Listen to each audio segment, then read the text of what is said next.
بسم الله الرحمن الرحيم ياسين والقرآن الحكيم إنك لمن المرسلين على صراط مستقيم تنزيل العزيز الرحيم بسم الله والحمد لله والصلاة والسلام على رسول الله ما بعد அஸ்ஸலாமு அலைக்கும் வரஹ்மத்துல்லாஹி வபரகாத்துஹு. சூரா யாசீனோட தஃப்சீரில் அடுத்த 5 வசனங்களை பார்க்க போறோம். வசனம் எண் 11 இருந்து இன்ஷா அல்லாஹ் 15 வரை அடுத்த இந்த 5 வசனங்கள். அல்ஹம்துலில்லாஹ், குறிப்புகள் எடுத்துக்கிறேங்க இன்ஷா அல்லாஹ். கேட்டோம் மறந்தோம் அப்படின்னு ஆயிடக்கூடாது, எல்லாம் பாதாக்கணும்.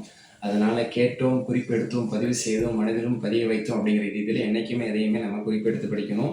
அல்லாஹ் சொல்வதை கொண்டு அல்லது அய்லம பில் கலம், எழுதுகோலை கொண்டு அல்லாஹ் கற்றுக் கொடுத்தா அந்த எழுதுகோலை கொண்டு எப்பவுமே நம்ம குறிப்பு எடுக்கணும். அந்த அடிப்படையில் முக்கிய தகவல்கள் ஒரு வசனத்தின் பின்னாடி நீங்கள் நம்பர் போடுங்க இன்ஷா அல்லாஹ். யாசின் இன்ட்ரோடக்ஷன், அதில் நம்ம இன்ட்ரோடக்ஷனில் சொன்னதெல்லாம் நீங்கள் எழுதிருக்கணும். அது சம்மந்தப்பட்ட ஹதீஸ்களுடைய விஷயங்கள்லாம் பார்த்தோம். அப்புறம் முதல் வசனம், அதில் நீங்கள் எடுத்த முக்கியமான குறிப்பில் இருக்கும் 36. அப்போ 36:1 அதில் சில செய்திகள், 36:2 அப்படிங்கிற மாதிரி 1, 2, 3 அப்படிங்கிற ஒன்றுலேயும் நீங்கள் என்ன தகவல் என்ன செய்தி கிடைச்சதோ அதை நம்ம அப்படி போட்டுட்டு வரணும். அட் த எண்ட் ஒரு 83 வசனங்கள் நம்ம பார்க்கும்போது மஷாலா இவ்வளோ குறிப்புகள் எடுத்திருக்கும் அப்படிங்கிற மாதிரி அது இருக்கும். அது ரொம்ப பலனுள்ளதாக இருக்கும். அது நமது வாழ்க்கையில் நல்ல மாற்றங்களை கொண்டு வரக்கூடியதாக இருக்கும். அந்த எழுத்துக்குமே நன்மை இருக்குது அப்படிங்கிறது மறந்துடக்கூடாது. சரி, வாங்க 11லேருந்து இப்போ ஆரம்பிப்போம். அஊது பில்லாஹி மினஷ் ஷைத்தானிர் ரஜீம். إنما تنذر من اتبع الذكر وخشي الرحمن بالغيب فبشره بمغفرة وأجر كريم. إنما تنذر. அப்போ அல்லாஹ் தஆலா 6வது வசனத்தில் சொன்னது என்ன? நீர் எச்சரிக்கை செய்வதற்காக. சரி, எச்சரிக்கை செஞ்சா எல்லாருக்கும் பலன் தந்துருமா? எல்லாரும் ஏற்றுக்கிட்டாங்களா? இல்லை, ஏற்றுக்காதவங்க இருக்கிறாங்க. அவங்கள நினைச்சு நீங்கள் கவலைப்பட்டு நீங்கள் அழிஞ்சிடக்கூடாது. ஏன்னா சூரா கஹ்ஃப்ல எல்லாம் சொல்லி காட்டல, அலக பாஹி நஃப்ஸக் அல ஆதாரிஹிம் இல்லம் யுமினு பிஹாதில் ஹதீஸ் யஸஃபா. உங்களுடைய கூற்றுகளை அவர்கள் ஏற்றுக்கொள்ளாமல் மறுப்பதின் காரணத்தினால நீங்கள் கவலைப்பட்டு உங்களை நீங்களே அழிச்சிக்குவீங்க போல தெரியுதுங்கிற ஆதத்தில் அல்லாஹ் சொல்லியிருக்காங்க. அப்போ உங்களுடைய கூற்றை கேட்டு உங்களுடைய உபதேசத்தை கேட்டு எல்லாரெல்லாம் திருந்திட மாட்டாங்க, எல்லாரெல்லாம் நல்லுணர்வு பெற்ற மாட்டாங்க. அப்போ நீங்கள் எச்சரிக்கை செய்யுங்க, அதுக்காக அனுப்பப்பட்டிருக்கீங்க. ஆனால் எல்லாருக்கும் அது பலன் தராது. அநேக மக்கள் மீது தண்டனையும் இருக்குது, ஏற்றுக்கொண்டவங்களும் இருக்கிறாங்க. சிலருக்கு எச்சரிக்கை செய்கிறதும் செய்யாததும் ஒன்று தான், அது திருந்தாத ஜென்மங்களை போன்று அப்படிங்கிற மாதிரி அல்லாஹ் தஆலா அவன் ரப் என்பதன் காரணத்தினால சிலரை பற்றியான ஞானம் அவனுக்கு முன்கூட்டி இருப்பதன் அடிப்படையில் சொல்லிட்டான். சரி, எல்லாருக்குமே பலன் இல்லாமல் போயிருமா? அப்போ என்ன யூஸ்லெஸ்ஸாகவே போயிருமா ரசூலுல்லாஹ் அப்படி பிரச்சாரம்னா இல்லை. இன்னமா துன்திர், நீர் எச்சரிக்கை செய்வது பலன் தருவதெல்லாம். அப்ப நீங்க எச்சரிக்கை செய்வது யாருக்கு பலன் தரும்? நீங்கள் எச்சரிக்கை செய்வதெல்லாம் அப்படின்னு அதனுடைய பொருள். அப்ப நீங்க எச்சரிக்கை செய்வதெல்லாம்னா நீங்க எச்சரிக்கை செய்வது பலன் தருவதெல்லாம் அப்படிங்கிறது அதனுடைய பொருள். அப்ப மனித்தப, யார் பின்பற்றுவாரோ, அது திக்ரா. திக்ரன்னா நல்லுணர்வு, அதாவது நற்செய்தி. சாரி இந்த உபதேசத்தை, திக்ர் என்பது நினைவூட்டி அப்படின்னு அர்த்தம்.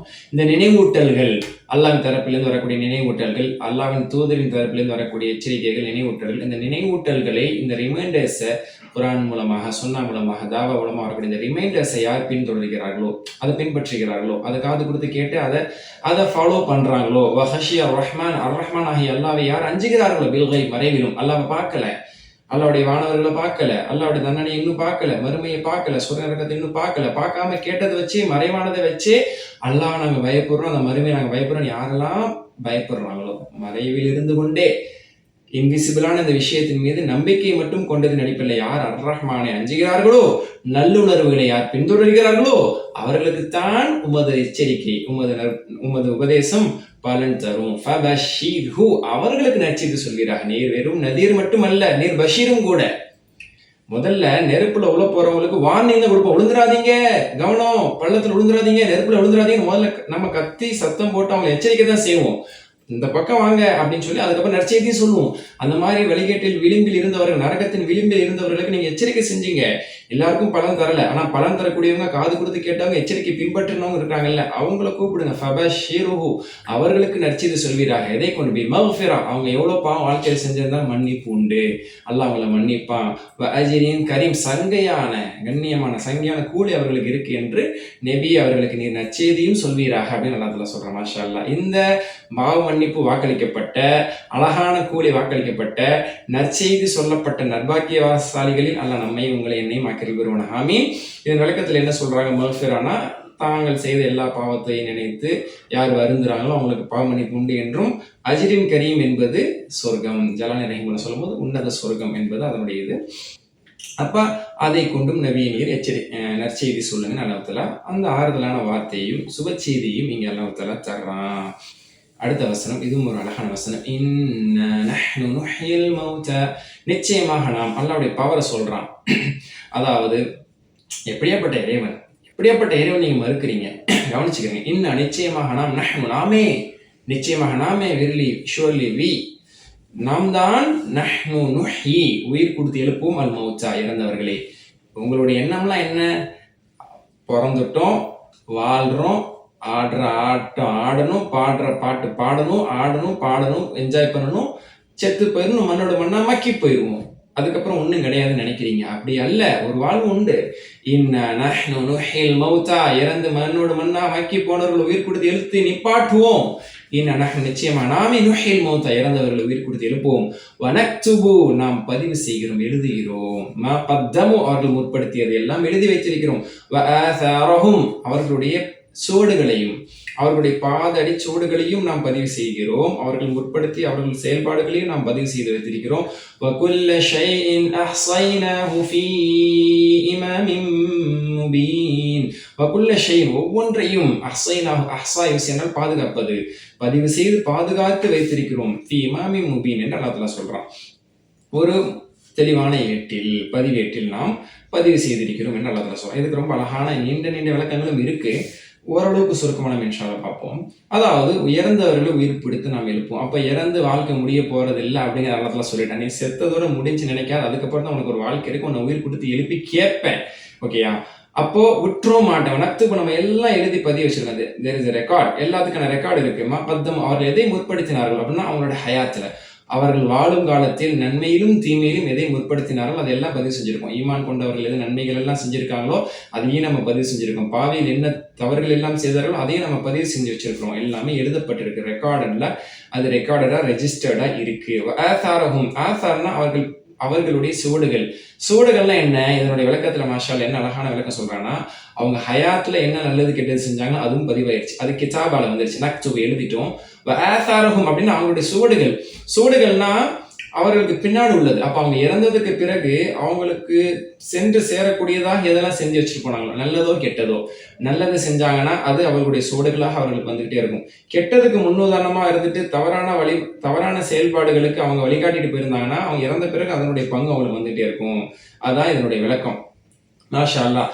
அதை இமாம் சாதி ரஹிமஹுல்லாஹ் அவர்கள் சற்று விரிவாக சொல்லும் பொழுது, என்னென்ன நல்ல காரியங்கள் எல்லாம் செஞ்சாங்களோ, அவருடைய நாவால் செய்தது, அவருடைய கரங்களால் செய்தது, இப்படி என்னென்னலாம் செஞ்சாங்களோ, அவங்க நன்மையை உணது, தீமையை தடுத்தது, அவங்க பிறருக்கு பலன் தரும்படியான நல்ல விஷயங்களை செய்தது, ஒரு பள்ளிவாசலை கட்டினது, தர்மங்கள் செய்தது, கல்விக்காக அவங்க முற்பட்டது, நல்ல புத்தகங்கள் எழுதி அது அவங்களுடைய இறப்புக்கு பிறகு அது வாசிக்கப்படக்கூடியதாக, அது பலருக்கு பலன் தரக்கூடிய ரீதியில் இப்படி நல்ல விஷயங்களை செஞ்சுட்டு போயிருந்தாங்கன்னா, இறந்து அவங்க கபருக்குள்ள போயிருப்பாங்க. ஆனா அது அவருடைய ஆசார்கள், அவருடைய அடிச்சுவடுகள், அதன் மூலம் அவங்களுக்கு நன்மைகள் கபருக்கும் வந்துகிட்டே இருக்கும். அதே மாதிரி பாவங்களை செஞ்சுட்டு போயிருந்தாங்க, எல்லாம் பாதுகாக்கணும் அப்படின்னா, அதனுடைய உதாரணத்துக்கு ஒரு தவறானதை உருவாக்கிட்டு போனாங்க, ஒரு சினிமாவுக்கான ஒரு விஷயத்தை அவங்க உருவாக்கிட்டு போனாங்க, அப்படி ஒரு தியேட்டர் கட்டி அதில் வருமானம் வரணும், இது மூலமா சந்ததிக்கு வரணும், இதன் மூலமா எல்லாரும் படம் பார்க்கணும் அப்படிங்கிற மாதிரி ஒன்று செஞ்சுட்டு போனாங்க. அல்லது ஏதாவது இன்னும் எவ்வளவோ சொல்லலாம், பாவமான இன்னைக்கு அனாச்சார விஷயங்கள் எவ்வளோ இருக்குது, அதை முன்னெடுத்தாங்க,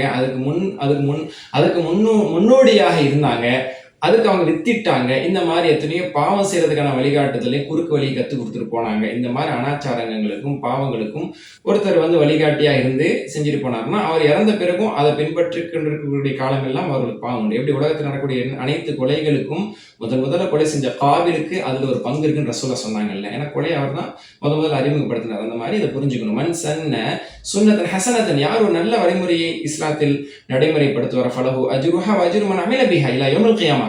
ஒரு நல்ல வழிமுறை செஞ்சார், ஒரு நல்ல பைத்துல் மாலை உருவாக்கினார், ஒரு நல்ல தர்மம் செய்யக்கூடிய வாய்ப்பு ஏற்படுத்தினார், அல்லது ஒரு நல்ல வழிகாட்டினார், ஒரு மக்களுக்கு பலன் தரக்கூடிய ஒரு தண்ணீர் பந்தல், இந்த மாதிரி ஒரு நல்ல விஷயத்தை ஒரு இடத்துல அறிமுகப்படுத்தினார், நடைமுறைப்படுத்தினார். அது மூலமா மக்கள் பலன் அடைகிறாங்க. அதை ஒரு ஐடியாவை எடுத்து மக்களும் செயல்படுறாங்க. பாய் மூலமா, இந்த சகோதரி மூலமா இந்த நல்ல விஷயத்தை எடுத்து செயல்படுத்துறாங்க. அவருக்கு அந்த நன்மை உண்டு. பின்னால் யாரெல்லாம் அதை எடுத்து செஞ்சுக்கிட்டே இருப்பாங்களோ, மக்கள் பலன் அடைஞ்சிட்டே இருப்பாங்களோ, அந்த நன்மை கியாமத் நாள் வரைக்கும் அவர் வந்துட்டு இருக்கும். ஆன் கான்ட்ரரி, அதற்கு நேர் எதிராக மன் சன்ன சுன்னத்தன் சய்யத்தன், ஒரு தவறான வழிமுறைக்கு முன்னுதாரணமாக இருந்து அதை முன்னெடுத்தார் என்றால் அதனுடைய பாவமும் அதை பின்பற்றக்கூடிய மக்களுடைய பாவமும் மறுமை நாள் வரைக்கும் வருங்கிறது ரசூலா சொன்னாங்க. இது சையன் ஹதீஸ். இது இமாம் சாதி ரஹிமஹுல்லாஹ் குறிப்பிடுறாங்க. நல்லா பாதுகாக்கும். நம்ம நன்மையான விஷயத்தை ஹயாத்து முழுக்க செஞ்சுட்டு நம்ம ஹயாத்துக்கு பிறகு நமக்கு நன்மை வராம நல்ல விஷயத்துக்கு நம்ம முன்னுதாரணமா இருந்துட்டு பல நல்ல விஷயங்கள் உலகத்துல விட்டுட்டு போகணும். நல்ல பிள்ளைகளை விட்டுட்டு போகணும், துவா செய்யற மாதிரி. நல்ல மாணவ மாணவிகளை உருவாக்கிட்டு போகணும், நல்ல மக்களை உருவாக்கிட்டு போகணும். அது மாதிரி நல்ல செயல்பாடுகளை செஞ்சுட்டு அது கடைசி வரை நீடிக்கிற மாதிரி நல்ல நலகாரியங்கள் மக்கள் நலத்துக்கு, பொதுமக்களுக்காகவும் இஸ்லாமியர்களுக்காகவும் அந்த மாதிரி மக்களுக்கு பலன் தரக்கூடிய பல விஷயங்களை முன்னெடுத்து அதை வழிநடத்திட்டு நம்ம மூத்தாயிட்டோம்னாலும் கூட அது ஆசாறுகளாக நமக்கு கியாமத்து வரைக்கும் கபூர்ல வந்துகிட்டே இருக்கும். அது மூலம் அல்லாஹ்வுடைய மக்ஃபிரத்தும் அஜ்ரும் கரீமும் நமக்கு இன்ஷா அல்லாஹ் கிடைச்சிட்டே இருக்குங்கிறது இதுல புரிஞ்சுக்க முடியுது. இதோட ஒரு சாப்டர் முடியுது. 12 வசனத்தோட ருக்குகளாக ஐன்களாக பிரித்து 5 ஐன்கள். இதுல ஒரு ஐனை முடிச்சிட்டோம். அடுத்த வசனங்கள் எல்லாம் 2வது ஐன்ல வருது. அடுத்த சாப்டர் ஸ்டார்ட் ஆகுது. ஆனா ஒரு 3 வசனத்தை மட்டும் சுருக்கமா இப்ப நம்ம பார்த்துவோம். 13வது வசனத்துல எல்லாம் என்ன சொல்றான், அடுத்த சாப்டருக்குள்ள போறான், அடுத்த சப்ஜெக்ட் குள்ள போறான். وَاضْرِبْ لَهُمْ مَثَلًا أَصْحَابَ الْقَرْيَةِ إِذْ جَاءَهَا الْمُرْسَلُونَ. وَاضْرِبْ لَهُمْ, நபி அவர்களுக்கு உதாரணம் கூறுவீராக. மஸலன், ஒரு உதாரணத்தை. அஸ்ஹாபல் கர்யா, கிராமவாசிகளுடைய உதாரணத்தை சொல்லுங்க. இஸ் ஜாஅல் முர்சல், அவர்களிடத்தில் தூதர்கள் வந்தபோது. இவங்க கிட்ட நீங்க தூதர் வந்திருக்கீங்க, உங்களை இந்த பாடுபடுத்துறாங்க. இதுக்கு முன்னாடி வாழ்ந்த மக்களுக்கு மத்தியில் சில தூதர்கள் போனாங்க. அவங்களுக்கு நடந்த நிலையை எடுத்து இவங்களுக்கு சொல்லுங்க. கொஞ்சம் நல்லுணர்வு பெறாங்களா, திருந்துறாங்களான்னு பார்ப்போம். அப்ப அந்த கிராமவாசிகள் யார்? அஸ்ஹாபுல் கர்யா. அந்த கிராமத்தின் பேர் அன்தாக்கியா என்பதாக இடம்பெற்றிருக்கு. இப்னு கஸீர்ல நீங்க பார்க்கலாம், தஃப்சீர் ஜலாலைன்லயும் பார்க்கலாம். அன்தாக்கியா எனக்கூடிய கிராமத்துக்கு சில தூதுவர்கள் போனாங்க. அதுல இப்னு கஸீர் ரஹிமஹுல்லாஹ் சொல்றாங்க, அது ஈசா அலைஹிஸ்ஸலாம் அவர்களுக்கு பிறகு அனுப்பப்பட்ட அவர்களுடைய தூதுவர்களாகவே அனுப்பப்பட்ட தூதுவர்கள் என்றும் சில விளக்கம் இருக்கு, அல்லது பொதுவான தூதுவர்கள் என்றும் விளக்கம் இருக்கு. அவங்களுடைய பேர் எதுன்னு இடம்பெறல. சில பேர்களை இப்னு கஸீர் ரஹிமஹுல்லாஹ் சொல்றாங்க, அதுக்கு நேரடியான ஆதாரம் இல்லை. சாதிக், சதூக், ஷலூம் அல்லது ஷல்ஊம் இப்படிங்கிற சில பேர்கள் இடம்பெற்றிருக்குது. அதுக்கு நேரடியான ஆதாரம் இல்லை. பட் சில குறிப்புகள்ல அந்த பேரை சொல்றாங்க. இருந்த போதிலும் சில தூதுவர்கள் அனுப்பப்பட்டாங்க. ஆக்சுவலி அவங்க 3 பேர், அதை பத்தி வருது. அப்ப அன்தாக்கியா மக்கள், அதுக்கு ஆதாரம் இருக்கு. அது அன்தாக்கியா தாங்கிறதுக்கு நிறைய சோர்ஸ் இருக்கு. அப்ப அன்தாக்கியா வாசிகளுக்கு தூதுவர்கள் வந்தாங்க. வந்த போது என்ன நடந்தது? இரண்டு தூதுவர்களை நாம் அவர்களுக்கு முதலில் அனுப்பினோம். அந்த 2 பேரும் அவங்க போய் பிச்சாங்க. எப்படி ரசூலுல்லாஹை ஏத்துக்கொள்ள லஸ்த முர்சலான்னு சொன்னாங்க, அந்த மாதிரி அந்த 2 தூதுவரையும் நீங்க இறை தூதர் அல்ல, நீங்க உண்மை தூதர் அல்ல, அவங்களை ஏத்துக்க மாட்டோம்னு போய் பித்தாங்க. அப்ப நாம் உறுதிப்படுத்தினோம். 3வது இன்னொரு தூதுவரை நாம் அனுப்பி உறுதிப்படுத்தினோம். ஃபகாலு, இந்த 3 தூதுவர்களும் ஒன்று சேர்ந்து கூறினார்கள், இன்னா இலைக்கும் முர்சலூன், நிச்சயமா நாங்கள் எல்லாம் உங்கள் பக்கம் அனுப்பப்பட்ட தூதுவர்கள். எப்படி அல்லாஹ் ரசூலுல்லாஹ் சொல்றான், இன்னக லமினல் முர்சலீன், அல்லாஹ்வா சொல்லி காட்டுறான். இங்க இவங்க சொன்னாங்க, நாங்க உங்கள் தரப்பில் அனுப்பப்பட்ட இறை தூதர்களாக இருக்கிறோம், எங்களை நீங்க ஏத்துக்கிறீங்க. நாங்க 3 பேருமே அல்லாஹ் தரப்பிலிருந்து அனுப்பப்பட்ட இறை தூதர்கள் அப்படின்னு சொல்லி அவங்க சொன்னாங்க. But what was the response? மக்கள் என்ன சொன்னாங்க? அது அல்லாஹ் தஆலா 15வது வசனத்துல சொல்லி காட்டுறான். قالوا ما أنتم إلا بشر مثلنا, நீங்கள் எங்களை போன்ற மனிதரை தவிர வேற இல்லை அப்படின்னு சொன்னாங்க. இப்படி ரசூலுல்லாஹ் சொன்னாங்க. அப்ப ரசூலுல்லாஹ்வுக்கு ஒரு ஆறுதலாக இந்த செய்தியை சொல்லி இது ஒரு படிப்பனையாக மக்கத்து முஷ்ரிக்கீன்கள் அல்லாஹ் தஆலா சொல்ல வைக்கிறான். அப்ப நீங்க எல்லாம் எங்களை மாதிரி மனுஷங்களை தவிர வேற ஒன்றும் இல்லை அப்படின்னா, நீங்க ஒரு தூதர்லாம் கிடையாது, நீங்க நபிமார்கள்லாம் கிடையாது, எங்களை மாதிரி சாதாரண மனிதர்கள் தான்.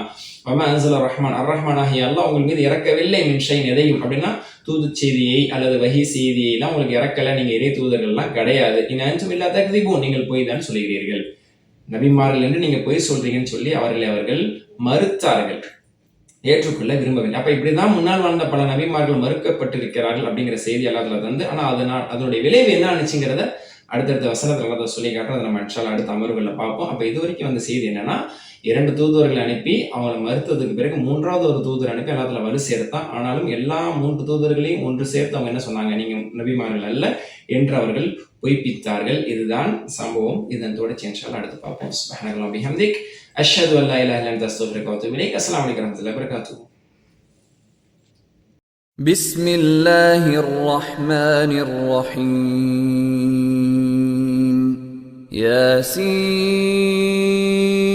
ياسين والقرآن الحكيم إنك لمن المرسلين على صراط مستقيم